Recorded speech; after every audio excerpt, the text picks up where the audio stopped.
no one will be able to be armed. We will take all weapons.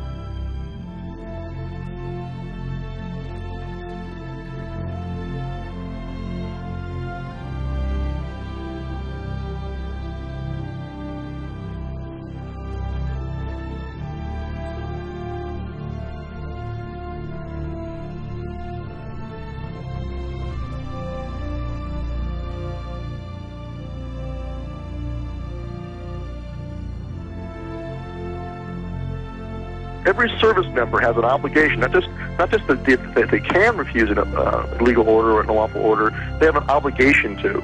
They have to. And so they have to make a decision for themselves where that line is.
There's no earthly answer that anyone can understand why these people, after 6 days, are still in this filthy, miserable convention center. Why are they still here? There's the freeway here. I tell you what I would have done.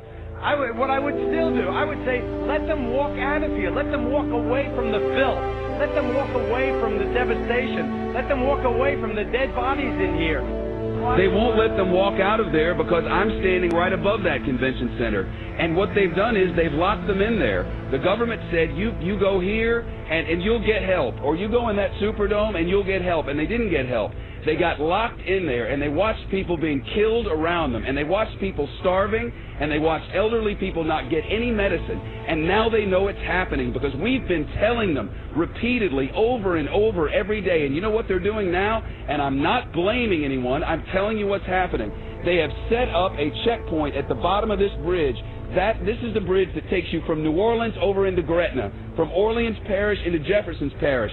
It's the only way out. It's the connection to the rest of the world. And they've set up a checkpoint, and anyone who walks up out of that city now is turned around. You are not allowed to go to Gretna, Louisiana from New Orleans, Louisiana. Over there, there's hope. Over there, there's electricity. Over there, there's food and water. But you cannot go from there to there. I think the government will not allow you to do it. It's a fact. I don't know, man. Let them walk out of here. Let them walk the hell out of here. Let them get on that interstate and walk someplace. We had Walmart deliver 3 trucks of water, trailer trucks of water. FEMA turned them back.